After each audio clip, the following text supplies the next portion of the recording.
बेबाक अंदाज, कुशल राजनीतिज्ञ, नेतृत्व से परिपूर्ण भारत की एकमात्र महिला प्रधानमंत्री श्रीमती इंदिरा गांधी का पूरा नाम इंदिरा प्रियदर्शिनी गांधी था। उनका जन्म 19 नवंबर 1917 को उत्तर प्रदेश के इलाहाबाद में एक संपन्न परिवार में हुआ था। उनके पिता का नाम जवाहरलाल नेहरू था, जो स्वतंत्र भारत के पहले प्रधानमंत्री थे। उनकी माता का नाम कमला नेहरू तथा दादा मोतीलाल नेहरू थे। इंदिरा गांधी अपनी विरासत बनाने के लिए भारतीय इतिहास में सबसे अधिक स्मरणीय नामों में से एक थी। 1971 में पाकिस्तान को दो भागों में बांटकर बांग्लादेश का निर्माण भी इंदिरा गांधी जी के ही कार्यकाल में हुआ था। शुरुआती जीवन से लेकर 1984 तक उन्होंने भारत की दशा और दिशा दोनों बदल दी थी। कभी उन्हें गूंगी गुड़िया का तमगा दे दिया गया था, मगर उन्होंने दुनिया भर में अपनी ताकत का लोहा मनवाया, जिसके बाद उन्हें द आयरन लेडी कहा गया। रविन्द्रनाथ टैगोर ने उनका नाम प्रियदर्शिनी रखा और तभी से वह इंदिरा प्रियदर्शिनी नेहरू के नाम से पहचानी गई। 1942 में भारत छोड़ो आंदोलन में शामिल होने के कारण उन्हें जेल की सजा भी हुई। वह अपने कड़े से कड़े फैसलों को पूरी निर्भयता से लागू करने का हुनर जानती थी। 1971 के युद्ध के बाद जब उनके कार्यकाल में पाकिस्तान को शिकस्त मिली, तब अटल बिहारी वाजपेयी ने उन्हें मां दुर्गा का अवतार कहा था। 11 साल की छोटी सी उम्र में उन्होंने ब्रिटिश शासन का विरोध करने के लिए बच्चों की वानर सेना बनाई थी। 1938 में वह इंडियन नेशनल कांग्रेस में शामिल हुई और 1947 से 1964 तक अपने पिता और प्रधानमंत्री नेहरू के साथ काम किया। पिता के निधन के बाद कांग्रेस पार्टी में इंदिरा गांधी की कार्यशैली देखकर लोग उनमें पार्टी और देश का नेता देखने लगे। वह सबसे पहले लाल बहादुर शास्त्री के मंत्रिमंडल में सूचना एवं प्रसारण मंत्री बनी। शास्त्री जी के निधन के बाद 1966 में इंदिरा गांधी ने प्रधानमंत्री पद को संभाला और कृषि पर ज्यादा ध्यान दिया।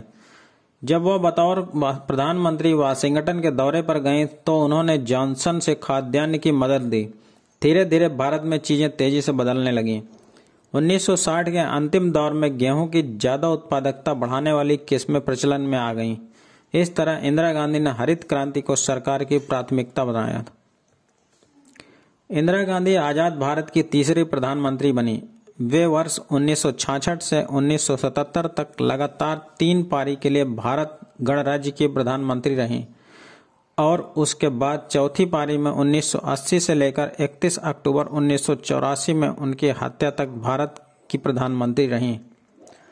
कहा जाता है कि प्रधानमंत्री बनने के बाद 1 या 2 साल तक इंदिरा बहुत तनाव में थीं।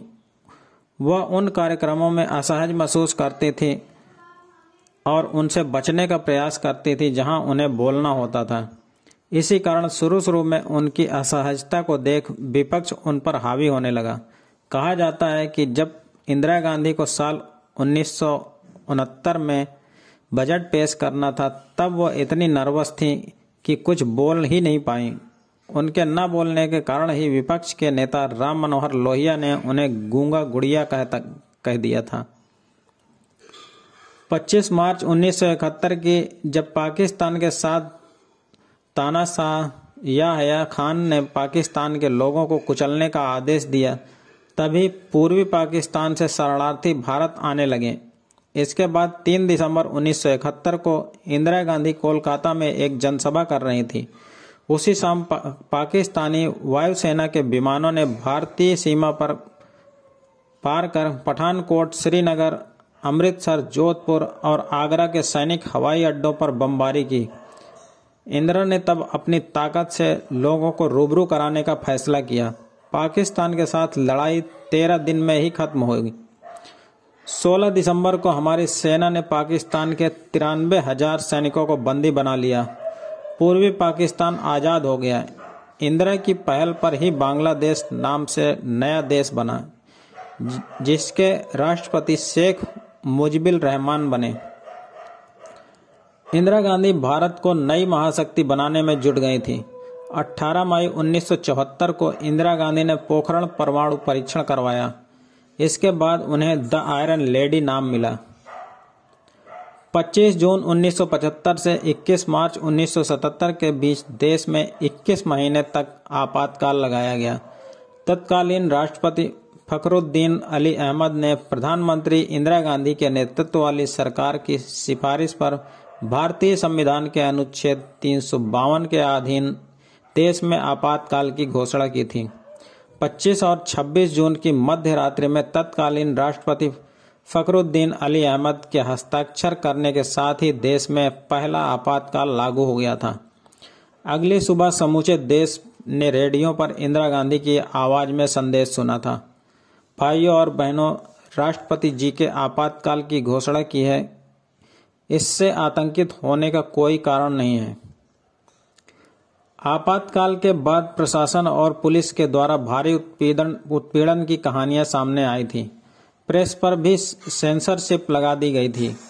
हर अखबार में सेंसर अधिकारी बैठा दिया गया। उसकी अनुमति के बाद ही कोई समाचार छप सकता था। इंदिरा गांधी के लिए 1980 का दशक खालिस्तानी आतंकवाद के रूप में बड़ी चुनौती लेकर आया। 1984 में सिख चरमपंथ की धीरे धीरे सुलगती आग फैलती गई और अमृतसर के स्वर्ण मंदिर में चरमपंथियों का जमावड़ा होने लगा। जून 1984 में इंदिरा ने सेना को मंदिर परिसर में घुसने का और ऑपरेशन ब्लू स्टार चलाने का आदेश दिया। स्वर्ण मंदिर परिसर में हजारों नागरिकों की उपस्थिति के बावजूद इंदिरा गांधी ने आतंकवादियों का सफाया करने के लिए सेना को धर्मस्थल में प्रवेश करने का आदेश दिया।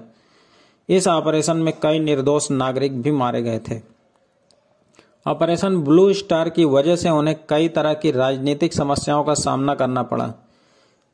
इसी के बाद सिख समुदाय में इंदिरा गांधी को लेकर आक्रोश की भावना पैदा हुई। उनके इस एक फैसले का अंजाम यह हुआ कि 31 अक्टूबर 1984 को उन्हीं के सुरक्षा कर्मियों सतवंत सिंह और बेअंत सिंह ने उन्हें गोली मार दी। वे भारत की प्रथम और अब तक की एकमात्र महिला प्रधानमंत्री रही। उनके उत्कृष्ट कार्यों के लिए उन्हें 1971 में भारत के सर्वोच्च नागरिक सम्मान भारत रत्न से सम्मानित किया गया। भारत रत्न सम्मान प्राप्त करने वाली वो पहली महिला थी।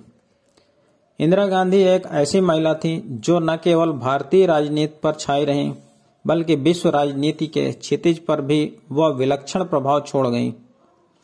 दोस्तों, आपको यह वीडियो कैसी लगी कृपया हमें कमेंट करके बताएं तथा वीडियो को लाइक करें और चैनल को सब्सक्राइब करना ना भूलें। धन्यवाद। जय हिंद।